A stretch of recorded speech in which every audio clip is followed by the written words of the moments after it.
हम जब छोटे थे, हमारे गांव के घर कच्चे थे, पानी बरसता था, छतें टपकती थीं, वह दृश्य याद आ जाता है।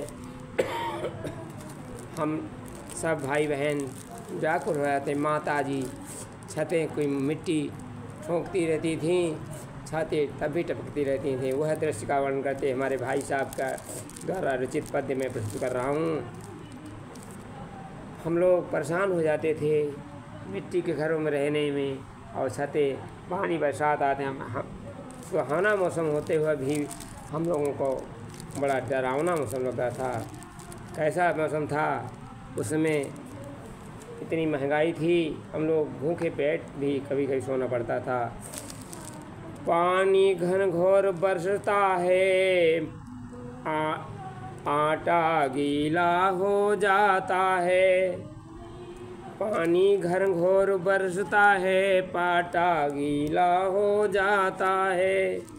इस महंगाई की बेला में आटा गीला हो जाता है।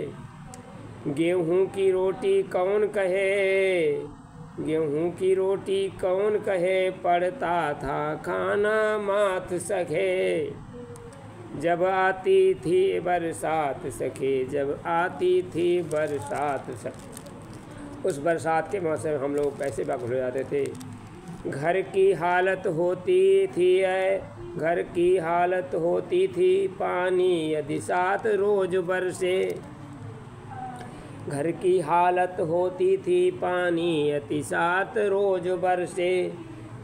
तो छतें बरसती थी 14 दिन, या इससे ज़्यादा अरसे, या इससे ज़्यादा अरसे। तो मेरा घर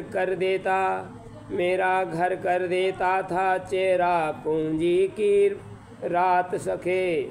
मेरा घर चेहरा पूंजी की रात सखे। जब आती थी बरसात सखे, जब आती थी बरसात सखे। मौसम बड़ा सुहाना होता था, लेकिन हम लोगों को हमेशा होती थी मौसम सुहावना देख मूड। जब होता कविता लिखने का, मौसम सुहावना देख मूड। जब होता कविता लिखने का, भावों के सरस तरंगों में जब दिल होता था बहने का, जब दिल होता था बहने का।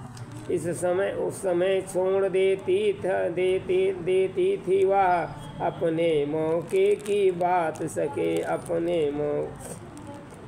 उस समय छोड़ देता था अपने मौके की बात सका, अपने मौके की बात सका। जब आती थी बरसात सका, जब आती थी बरसात सका। फिर भी दिन तो बाहर कट जाता था, फिर रात में दिन कट जाता था दफ्तर में, पर रात नहीं कटती घर पर रात नहीं कटती घर पर। बाहर में ढकटर आते हैं, बाहर में ढकटर आते थे, मच्छर बनाते थे अंदर, मच्छर बनाते थे अंदर। बस यही समस्या रहती थी, कैसे बीतेगी रात सके, कैसे बीतेगी रात सके। जब आती थी बरसात सखा, जब आती थी बरसात सके। है जिनके पास कार कोठी, वर्षा ऋतु को भाती थी, वर्षा ऋतु को भाती थी। हम जैसों को क्या भाएगी, जहाँ छाता ना बरसाती थी, जहाँ छाता ना बरसाती थी। रैनी सू लेने की भी तो अब रही न थी औकात सखा, रही न थी औकात सके। जब आती थी बरसात सके, जब आती थी। उस समय ऐसा दृश्य हम लोगों ने देखा है, और कितना कष्ट होता होगा, लेकिन हम सब ईश्वर के सहारे आगे बढ़ती थी। धन्यवाद। ये प्राचीन दृश्य का वर्णन किया है हमारे परम प्रिय भाई साहब की रचना है। आपको